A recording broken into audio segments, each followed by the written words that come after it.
का शो के इस स्पेशल एडिशन में आप सबका स्वागत है। और आज हम बात करने वाले हैं इस किताब के लेखक के साथ, the architect of the new BJP, जो मोदी जी ने बनाई। और हमारे साथ स्टूडियो में जुड़ रहे हैं अजय सिंह जी, पूर्व पत्रकार, और इस वक्त जो रोल निभा रहे हैं वो है media adviser to the president of India. Ajay Singh ji, ये आपने जो किताब लिखी है architect of the new BJP, Narendra Modi ने कैसे बीजेपी को ट्रांसफर किया है, सबसे पहले तो मैं आपसे पूछना चाहती हूं कि ये किताब के बारे में आपने सोचा कब और कितना समय लगा रिसर्च करके, ऑर्गेनाइजेशनली जो मोदी जी के कंट्रीब्यूशन है बीजेपी बनाने में, उसको पूरा एक किताब के तौर पर उसको प्रस्तुत करने में। नाविका जी, बहुत बहुत धन्यवाद, आपने इसके लिए बुलाया हमें।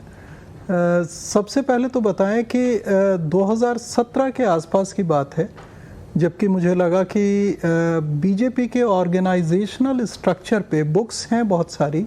अगर आप देखें तो 49 में आरएसएस के ऊपर बुक्स आई थी, उसके बाद भी कई बुक्स आई, लेकिन इस तरह का नहीं था जिसमें कि ऑर्गेनाइजेशनल स्ट्रक्चर का एक्सपेंशन और उसमें एक इंडिविजुअल का रोल, इसको लेके किताबें नहीं थी। तो एक हमने अटेम्प्ट किया। हम ये नहीं कहते हैं कि इसके बाद बहुत किताबें आएंगी और अच्छी अच्छी किताबें आएंगी, लेकिन ये एक हमारा अटेम्प्ट था। और इसके प्रयास जो था उसके पीछे एक रीज़न और था कि कांग्रेस को लेके इस तरह की बुक्स थी, लेकिन वो भी 70 के आसपास की थी, उसके बाद की नहीं है। तो हाल के दिनों में दिक्कत ये हुई कि ऑर्गेनाइजेशन को लोग ये समझते थे कि ऑर्गेनाइजेशन जैसे कोई चीज़ नहीं है, इलेक्शन कोई इंडिविजुअल चार्म पे जीता जाता है। हमें लगा कि वो मिथ शायद हटना चाहिए। तो आपका कहना है, और लोग ये समझते हैं कि मोदी एक फिनोमिनन है, एक पर्सनालिटी कल्ट लेकर आते हैं जिसकी वजह से बीजेपी चुनाव दर चुनाव जीतती जाती है। और कई बार एनालिसिस जब चुनावों का होता है तो लोग कहते हैं मोदी फैक्टर कितना रहा और बाकी चीजें कितनी रही। आपके कहने का मतलब है कि मोदी फैक्टर जो है वो कम है और ऑर्गेनाइजेशन ज्यादा दुरुस्त है। आप हाउ डिफरेंशिएट कैसे कर रहे हैं? देखिए, हम ये नहीं कह रहे हैं कि इंडिविजुअल फैक्टर, इंडिया के इलेक्शन में हमेशा इंडिविजुअल फैक्टर रहता है, और आप भी जानती हैं, आप इतने दिन से इसी फील्ड में रही हैं और हम लोग साथ रहे हैं कई बार। तो इंडिविजुअल फैक्टर तो आप हटा नहीं सकते, लेकिन हमारा कहना था कि कोई इंडिविजुअल फैक्टर, अगर आप इतिहास भी उठा के देख लें तो कोई 20 साल इलेक्शन नहीं जीतता है। इंडिविजुअल चार्म पे, करिश्मा पे 20 साल आप इलेक्शन नहीं जीतते हैं। आप एक इलेक्शन जीत जाते हैं, और वो भी नेशनल लेवल पे वो इलेक्शन जीतना बड़ा मुश्किल होता है।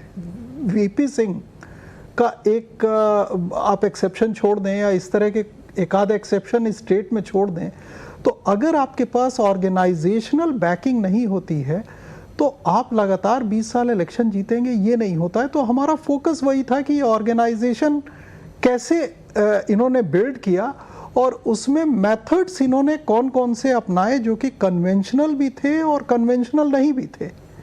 तो उसी पे ये पूरी किताब है। तो अजय सिंह जी, आप कैसे देखते हैं मोदी जी आज जो हैं वो शायद 20-25 साल पहले नहीं थे। बहुत कम लोग उन्हें जानते थे 2001 से पहले, जब वो गुजरात की फॉर्मल पॉलिटिक्स में आए। उससे पहले वो प्रचारक रहे, आरएसएस का काम करते रहे, और तमाम पॉलिटिकल ऑर्गेनाइजेशनल लेवल पर वो काम करते रहे। आपको क्या लगता है कि उनका जो पूरा ग्रोथ है पिछले 20 साल का, जहां वो चीफ मिनिस्टर और प्राइम मिनिस्टर अगर मिला दिया जाए तो 20 साल हेड ऑफ स्टेट उनका रोल रहा है, तो ये ऑर्गेनाइजेशनल काम और ये ऑर्गेनाइजेशनल इन्फ्लुएंसेस उनके ऊपर क्या थी? देखिए, आपको अगर बताएं तो हमने ये अगर बुक अगर आप पढ़ेंगी तो उसमें 79 में मच्छू डैम का एक जिक्र है जी। मच्छू डैम ह्यूमन हिस्ट्री की सबसे बड़ा डैम की ट्रेजेडी थी, जिसमें करीब 20,000 से ज़्यादा लोगों की डेथ हुई थी।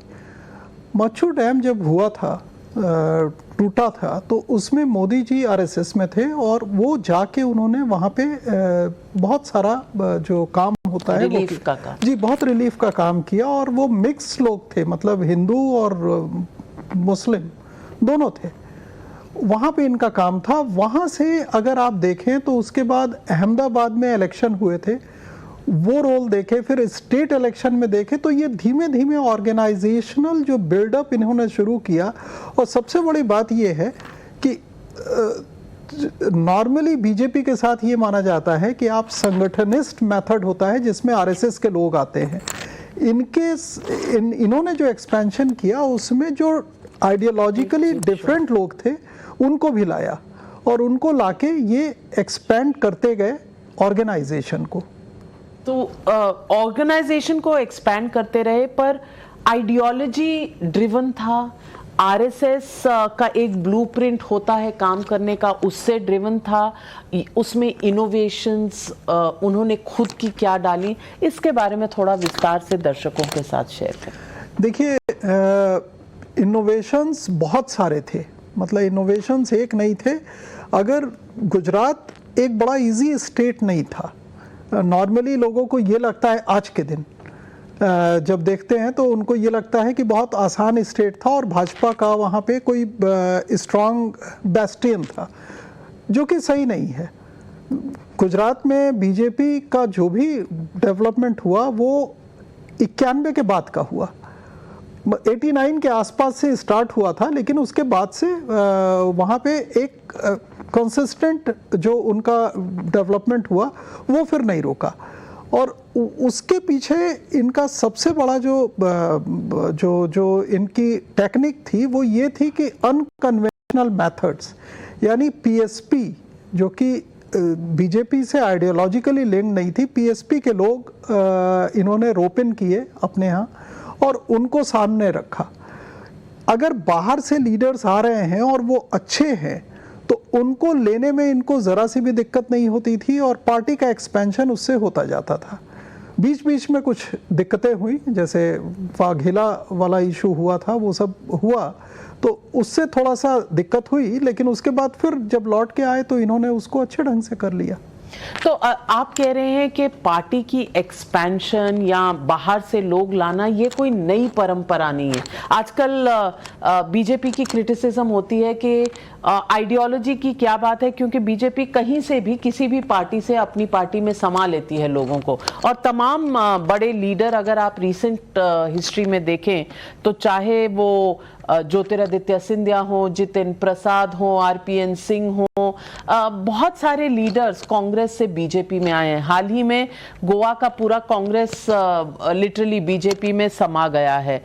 शिवसेना के लोग आइडियोलॉजिकली इंक्लाइन थे, उनका आना इतना समझा नहीं जाता कि अजीब बात हुई है। लेकिन कांग्रेस से कोई आए या किसी ऐसे दल से आए, तृणमूल कांग्रेस से जब बीजेपी में लोग समाये, तो आप कह रहे हैं कि ये एक पुरानी परंपरा है जो मोदी जी जिसके साथ एक्सपेरिमेंट कर चुके हैं। ये इन्होंने इसको ज़्यादा एक्सपेरिमेंट किया और ये एक्सपेरिमेंट आइडियोलॉजिकली अलाइंड भी होता था।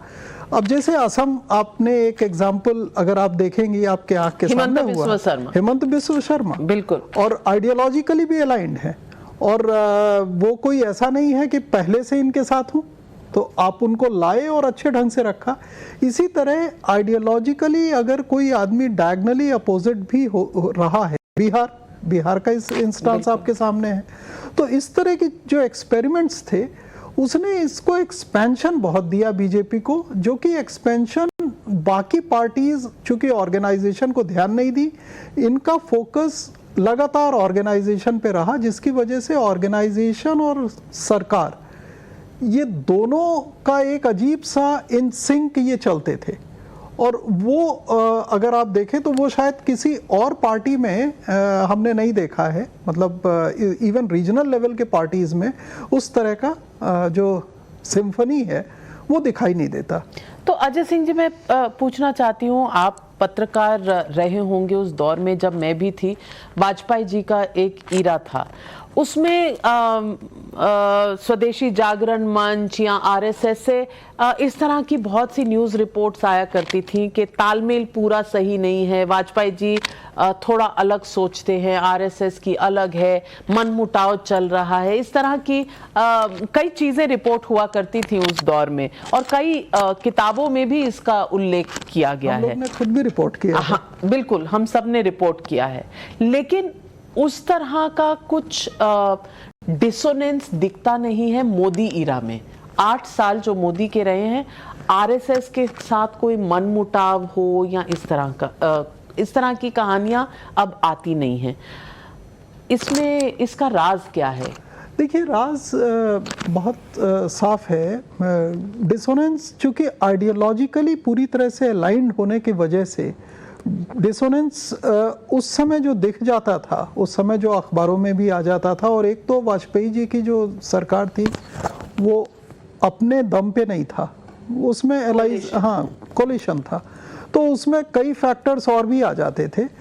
यहाँ पे बीजेपी के पास अपना स्ट्रेंथ है, और दूसरी चीज़ है कि एक चीज़ जो शायद हम लोग भूल जाते हैं, वो हम अक्सर ये समझते हैं कि कोई पैरेलल पावर सेंटर आरएसएस है और बीजेपी है, और जो पैरेलल कॉन्ट्राडिक्टरी उसके लिए यूज़ होता है, जो असलियत है नहीं।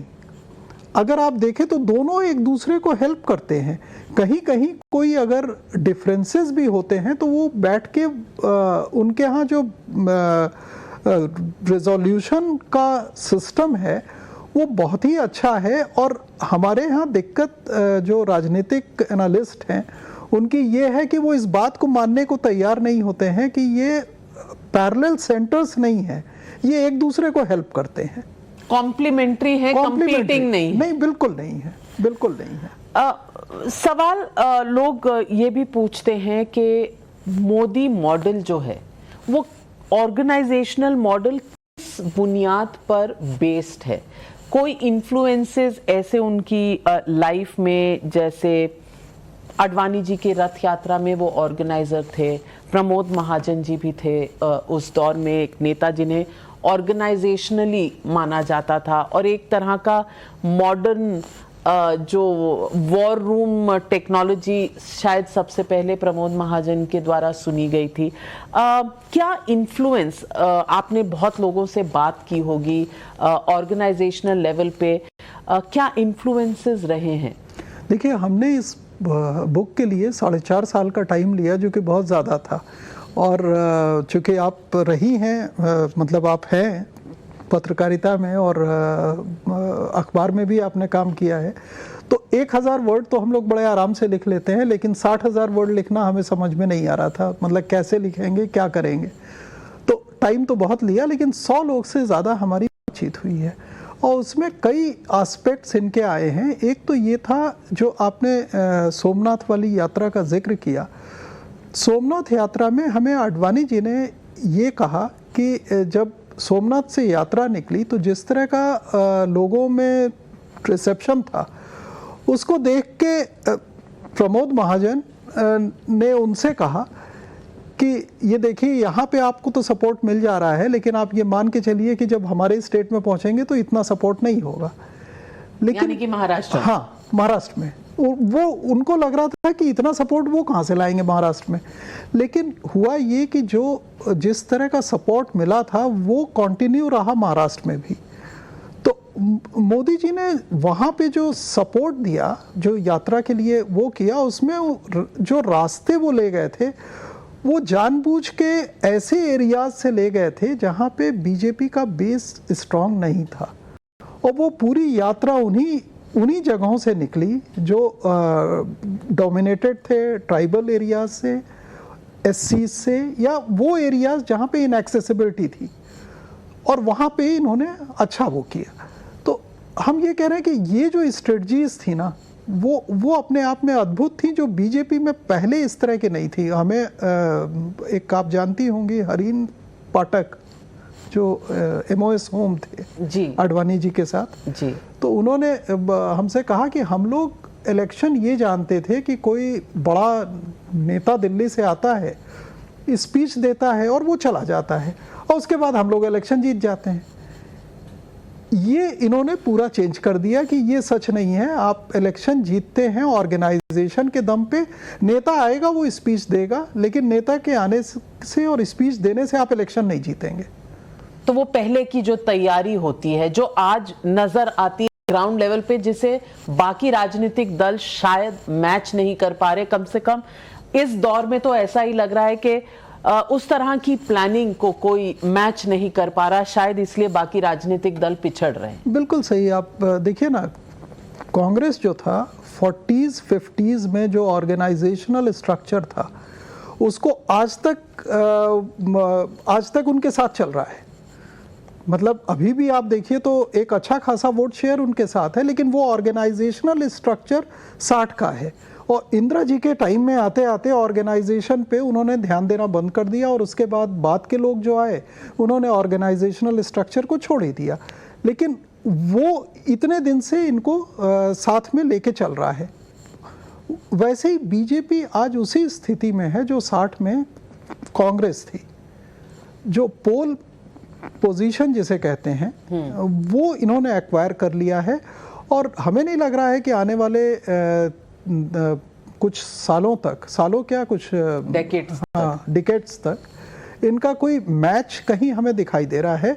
इलेक्शन जीतना ना जीतना एक अलग बात है, हम उसकी बात नहीं करते हैं, क्योंकि इलेक्शन तो कई और रीजंस होते हैं, पर ऑर्गेनाइजेशनल स्ट्रक्चर जो इनका बना है वो हमें दूर दूर तक कोई और ऐसा नहीं दिखाई देता है कि जिसमें ये वहाँ से हट सकते हैं। इनकी एक स्थिति हमेशा उस तरह की रहेगी जिसमें कि पोल वाला। So basic grass root level पर जो इन्होंने मेहनत की है उसके ऊपर बिल्ड करने से इलेक्शन जीता जाता है, लेकिन वो फाउंडेशन जरूरी होती है, जैसे आप कह रहे हैं बहुत जरूरी है, क्योंकि उस फाउंडेशन पे ही सारी पार्टीज चलती हैं, इमारत खड़ी होती है। मान लीजिए रीजनल पार्टीज होती हैं तो उनका जो बेस होता है वो कुछ और होता है, कास्ट होता है।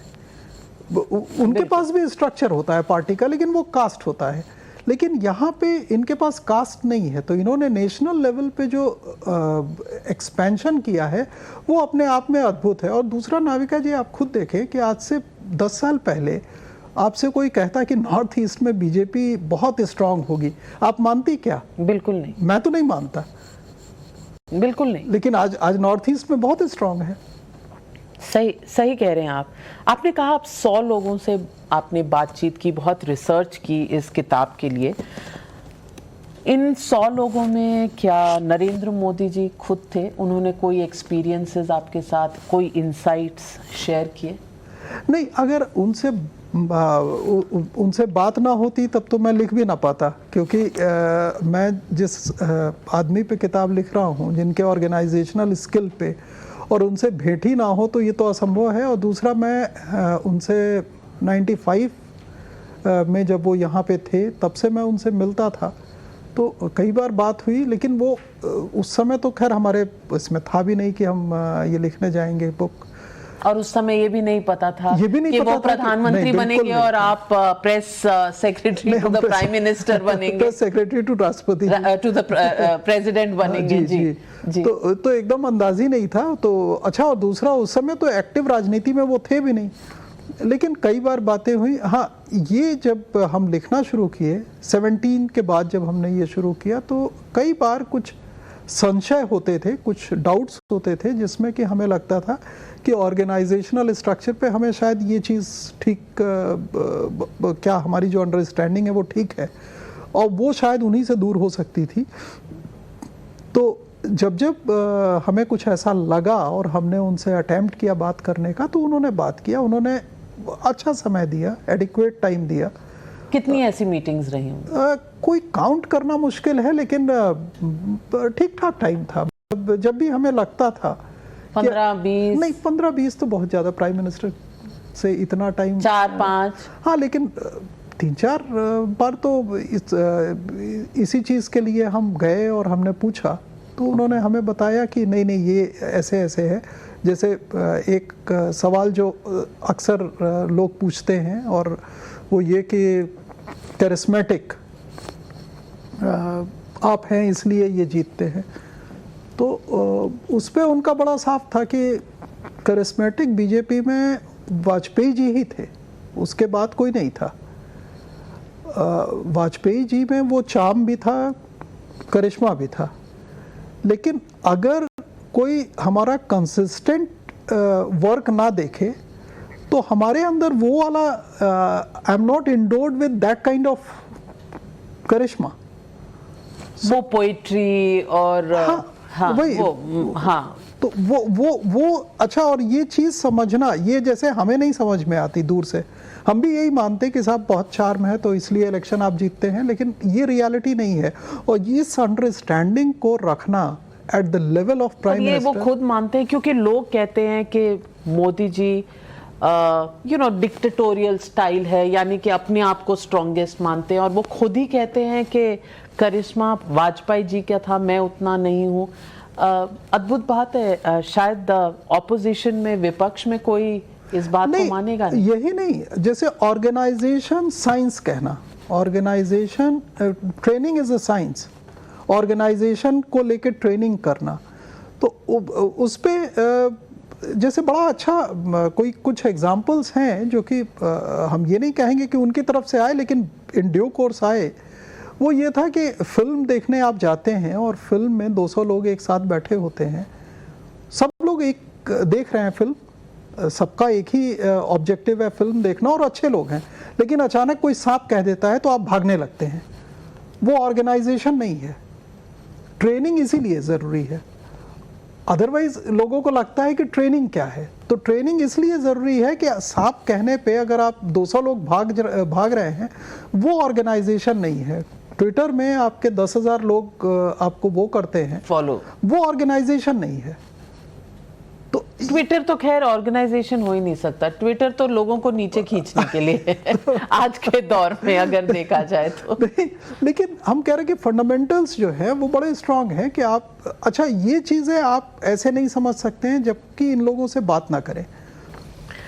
वेल, अजय सिंह जी, आपने बहुत इंसाइट्स दी हैं, और आई थिंक मोदी जी जितने लोगों के साथ घुलते मिलते हैं, नजर आते हैं, चाहे वो मन की बात के द्वारा हो, चाहे वो इलेक्शन रैलीज में जब बोलते हैं, और तमाम जगह अपने विचार प्रकट करते हैं, लेकिन जो आपने इस किताब के द्वारा इंसाइट दिया है कि वो सोचते किस तरह हैं, और जो दिखता है सिर्फ वो उनकी फिलॉसफी नहीं है, उसके पीछे की फिलॉसफी, और इंसान वन पर्सनालिटी की बजाय एक ऑर्गेनाइजेशन की फिलॉसफी जो आपने इस किताब में बताई है, बहुत एनलाइटनिंग है। और पढ़ने के बाद लोगों को पता चलेगा कि ये एक और डायमेंशन है, और मोदी जी जैसे कैरेक्टर है वो परतें खुलती चली जाती है, तो ये एक और परत है जो आपने खोलकर दुनिया के सामने लिखी है। आपको बहुत बहुत मुबारकबाद और बधाई इस किताब के लिए, और उम्मीद करते हैं कि लोग पढ़ेंगे और शायद ये मोदी ईरा और मोदी एनिग्मा को समझने में ये लोगों के काम आए। जी, बहुत बहुत धन्यवाद, आपने काफ़ी वक्त दिया और काफ़ी अच्छे ढंग से आपने इसके बारे में पूछा। Thank you very much Ajay Singh ji. Thank you.